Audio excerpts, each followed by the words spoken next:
आइए हम आपको कक्षा 7 का हिंदी फर्स्ट अध्याय 10 आचार्य दीपंकर श्रीज्ञान जो महान व्यक्तित्व बुक से है उसे पढ़ाने जा रही हूँ। तो आइए देखते हैं कि हमारे देश में अनेक ऐसे महापुरुष हुए हैं जिन्होंने केवल भारत में ही नहीं विश्व के अन्य देशों में भी अपने ज्ञान का प्रकाश फैलाया है।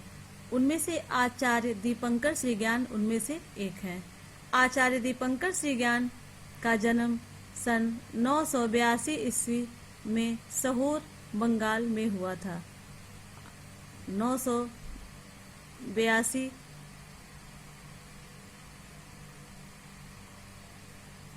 ईस्वी में सहोर बंगाल में हुआ था। सहोर प्राचीन काल में विक्रमपुर राज्य के अंतर्गत प्रसिद्ध नगर था। विक्रमपुर के राजा कल्याण के 3 पुत्र थे। जो विक्रमपुर के राजा थे कल्याण, उनके 3 पुत्र थे, पद्मगर्भ, चंद्रगर्भ और श्रीगर्भ। द्वितीय पुत्र चंद्रगर्भ ही आगे चलकर दीपंकर श्रीज्ञान के नाम से प्रसिद्ध हुए। जो उनके द्वितीय पुत्र थे चंद्रगर्भ, वे आगे चलकर के किसके नाम से प्रसिद्ध हुए? दीपंकर श्रीज्ञान के नाम से प्रसिद्ध हुए। 5 वर्ष की अवस्था में ही बालक चंद्रगर्भ में प्रतिभा के अंकुर फूटने लगे। जब ये 5 साल के थे तभी इनके अंदर प्रतिभा के जो अंकुर थे वो फूटने लगे, मतलब इनके अंदर प्रतिभा दिखाई देने लगी।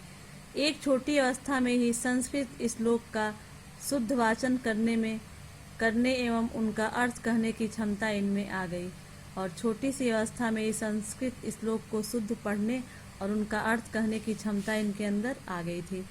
राजकुमार चंद्रगर्भ में बचपन से ही सांसारिक वैभव के प्रति कोई लगाव नहीं था और इनके अंदर बचपन से ही सांसारिकता में कोई लगाव नहीं था। 20 वर्ष की अवस्था में पिता ने इनका विवाह करने का निश्चय किया, किंतु इन्होंने इनकार कर दिया। इनके पिता ने 20 वर्ष की अवस्था में करने के लिए विवाह किया तो इन्होंने इनकार कर दिया। सब लोगों ने इन्हें सिंहासन सौंपने का निर्णय लिया, किंतु दीपंकर श्रीज्ञान उसे भी अस्वीकार कर दिए और सिंहासन सौंपने का निर्णय किया गया तो ये भी इन्होंने इनकार कर दिया। 29 वर्ष की अवस्था तक कुमार चंद्रगर्भ अनेक सिद्ध महात्माओं के साथ रहकर व्याकरण, तर्कशास्त्र, ज्योतिष, चिकित्सा एवं बौद्ध दर्शन का गहन अध्ययन किया। ज्ञान की सभी शाखाओं का अध्ययन करके उन्होंने महापंडित की उपाधि प्राप्त की और ज्ञान की सभी शाखाओं का अध्ययन करने के बाद उन्होंने महापंडित की उपाधि प्राप्त की। इसी समय ब्रजासन, महाविहार, बुद्ध गया में उन्हें दीपंकर श्रीज्ञान के नाम से घोषित किया गया। बुद्ध मत के अंतर्गत दीपंकर का नाम बड़े आदर के साथ लिया जाता है। उनके महात्मा बुद्ध भी इस नाम से जाने जाते थे। अध्ययन पूरा कर लेने के बाद दीपंकर ने भारत के तत्कालीन अनेक विश्वविद्यालयों में अध्यापन कार्य किया। जिस दिन ये विक्रमशिला में महापंडित के पद पर कार्य कर रहे थे, उन्हीं दिनों तिब्बत के महाराजा की आज्ञा से नग छो लो चापा नामक एक व्यक्ति दीपंकर को अपने देश तिब्बत ले जाने के लिए आया। उस समय विक्रमशिला में अनेक प्रसिद्ध आचार्य थे, किंतु दीपंकर श्रीज्ञान उनमें विशेष प्रसिद्ध थे। वे एक महान आचार्य तो थे ही, इनमें अन्य कई गुण भी विद्यमान थे। शिष्यों के प्रति उनमें अपार स्नेह और मानव सेवा का प्रगाढ़ भावना थी। विक्रमशिला विश्वविद्यालय के छात्र भी अमृत तुल्य वाणी से विशेष प्रभावित थे और इनकी अमृत जैसे वाणी से विक्रमशिला के छात्र भी इनसे बहुत ही प्रभावित थे। महाराजा के आमंत्रण को स्वीकार कर दीपंकर श्रीज्ञान ने 3 वर्ष के लिए तिब्बत जाने की अनुमति दे दी गई। तो महाराज के आमंत्रण को स्वीकार कर दीपंकर को 3 वर्ष के लिए तिब्बत जाने की अनुमति मिली। उस समय दीपंकर श्रीज्ञान 59 वर्ष के थे। वे नेपाल होते हुए ढबरी नामक स्थान पर पहुंचे। डम्बरी नामक स्थान पर पहुंचे। वहां वे 3 वर्ष रहे। वहीं पर उन्होंने पांडित्यपूर्ण रचनाएं की। 3 वर्ष रहकर उन्होंने पांडित्यपूर्ण रचनाएं की। बोधि प्रदीप ग्रंथ की रचना यहीं पर की गई है। और बोधि प्रदीप ग्रंथ की रचना कहाँ पे हुई है? डम्बरी नामक स्थान पर इन्होंने की। इसके बाद वे भारत वापस आना चाहते थे, किंतु नेपाल की सीमा की लड़ाई छिड़ जाने के कारण वे अपने देश लौट नहीं सके। इस समय उन्हें केंद्रीय तिब्बत में आने के लिए आमंत्रित किया। इस क्षेत्र में वे कई वर्षों तक बौद्ध मत का प्रचार करते रहे। तिब्बत में यह बौद्ध मत के नव जागरण का काल था। तिब्बत प्रवास के समय दीपंकर ज्ञान ने उन्होंने महात्मा बुद्ध के उपदेशों को वहां की जनता तक पहुंचाया। उन्होंने बुद्ध मत से संबंधित अनेक ग्रंथों की रचना एवं उनके अनुवाद भी किए। उन्होंने बुद्ध मत से संबंधित अनेक रचनाएं और उनके अनुवाद भी किए। बौद्ध विहारों एवं भिक्षुशालाओं का निरीक्षण करके उनके सुधार हेतु उन्होंने अपने सुझाव दिए। और जो बौद्ध विहारों एवं भिक्षुशालाएं का निरीक्षण करके उसमें सुधार हेतु उन्होंने सुझाव दिया। बौद्ध मत के पुनर्गठन में उनका बहुत बड़ा योगदान है। और बौद्ध मत के पुनर्गठन में उनका बहुत बड़ा योगदान है।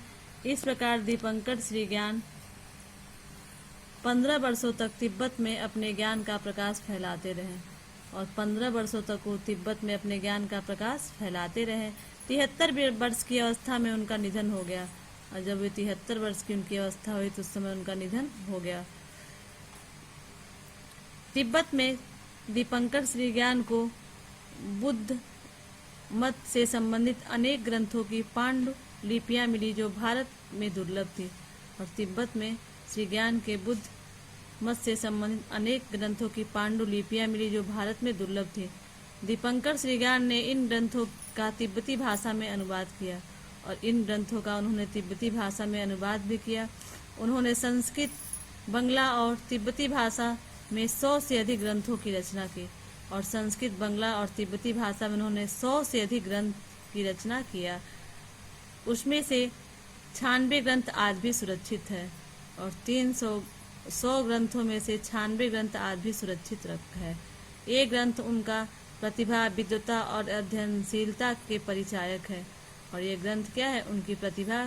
इस ग्रंथ को पढ़ के कि प्रतिभा, विद्वता और अध्ययनशीलता का पता चलता है। आचार्य दीपंकर श्री ज्ञान के उपदेशों से मानव सेवा और भाईचारे का संदेश मिला। और उनके ज्ञान और उपदेश से भाईचारा और मानव सेवा का संदेश मिला। उनमें उसने क्या किया? उसने हमें ज्ञानार्जन की प्रेरणा भी मिली है। उनसे हमें क्या हुआ है? ज्ञानार्जन की प्रेरणा भी मिली है। बोधि प्रदीप में उन्होंने पुरुषों के 3 प्रकार बताए हैं। जो बोधि प्रदीप की रचना उन्होंने किया है उसमें उन्होंने पुरुषों के 3 प्रकार बताए हैं। अधम, दूसरा मध्यम और तीसरा उत्तम। इनके लक्षणों को स्पष्ट करते उन्होंने लिखा है कि जो लोग किसी भी प्रकार दूसरे को धोखा देकर, कष्ट पहुंचाकर, भ्रष्ट तरीकों से सांसारिक सुख पाना चाहते हैं वे अधम पुरुष हैं। संसार के दुखों से विमुख रहकर या कर्म से दूर रहकर भी केवल अपने निर्वाण की कामना करने वाले पुरुष मध्यम कोटि में आते हैं। जो लोग अपने बच्चों के दुख की तरह संसार के अन्य लोगों को दुख की सर्वथा नाश करना चाहते हैं वही उत्तम पुरुष हैं। इस प्रकार आचार्य ने सारी मानवता की सेवा एवं अपने को उनको सुखी बनाने के प्रयत्न में लगे हुए व्यक्ति को ही उत्तम कोटि का पुरुष माना है। केवल अपने सुख एवं अपने निर्वाण की कामना करने वाले लोगों की गणना उन्होंने मध्यम, अधम और मध्यम प्रकार के पुरुषों में की है। दीपंकर ने तिब्बत में दीपंकर श्री ज्ञान को लोग बड़ी श्रद्धा से याद करते हैं। चीन, जावा, सुमात्रा, बर्मा, म्यांमार देशों में उनकी पावन स्मृति आज भी सजीव बनी हुई है। भारतीय जनमानस में उनकी स्मृति को सजोने के लिए भारत तथा बंगला में 1983 ईस्वी में दीपंकर श्री ज्ञान के जन्म की सहस्राब्दी बड़े उत्साह के साथ मनाई गई। आचार्य दीपंकर श्री ज्ञान शांति, सद्भाव और आपसी सहयोग के प्रतीक थे। इस प्रकार से इसका अभ्यास प्रश्न है।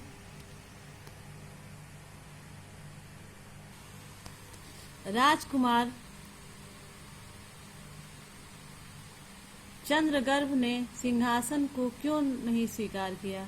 राजकुमार चंद्रगर्भ में बचपन से ही सांसारिक वैभव के प्रति कोई लगाव नहीं था, इसलिए उन्होंने राज सिंहासन को स्वीकार नहीं किया। दूसरा है, तिब्बत जाने से पूर्व आचार्य दीपंकर श्रीज्ञान किस विश्वविद्यालय में अध्ययन करते थे? तिब्बत जाने से पूर्व आचार्य दीपंकर श्रीज्ञान विक्रमशिला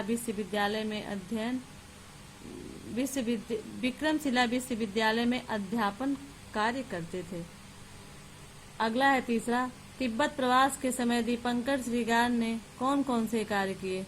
तिब्बत प्रवास के समय दीपंकर श्रीज्ञान महात्मा ने बुद्ध के उपदेशों को वहां की जनता तक पहुंचाया। उन्होंने बुद्ध मत से संबंधित अनेक ग्रंथों की रचना एवं अनेक अनुवाद किया। बौद्ध विहारों एवं भिक्षुशालाओं का निरीक्षण करके उनमें सुधार हेतु उन्होंने अपने सुझाव दिए। बौद्ध धर्म के पुनर्गठन में उनका बहुत बड़ा योगदान रहा।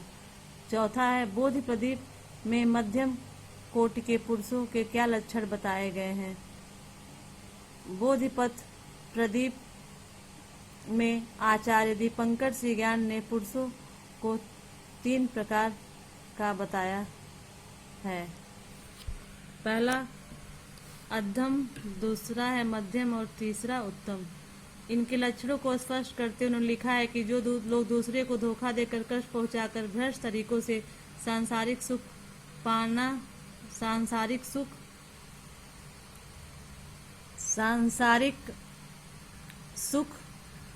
पाना चाहते हैं, वे अधम पुरुष हैं।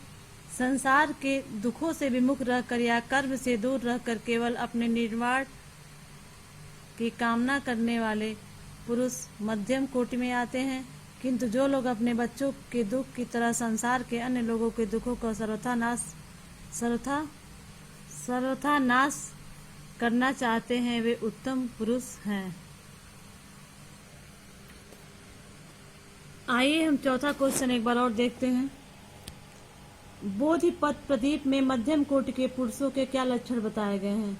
तो बोधिपथ प्रदीप में आचार्य दीपंकर श्रीज्ञान ने पुरुषों के 3 प्रकार बताया, अधम, मध्यम और उत्तम।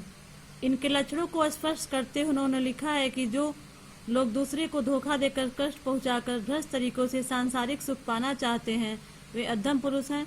संसार के दुखों से विमुख रहकर या कर्म से दूर रहकर केवल अपने निर्वाण की कामना करने वाले पुरुष मध्यम कोटि में आते हैं। किंतु जो लोग अपने बच्चों के दुखों की तरह ही संसार के अन्य लोगों के दुखों का सर्वथा नाश करना चाहते हैं, वे उत्तम पुरुष हैं। इस प्रकार आपका अध्याय 10 आचार्य दीपंकर श्रीज्ञान पाठ समाप्त हो गया।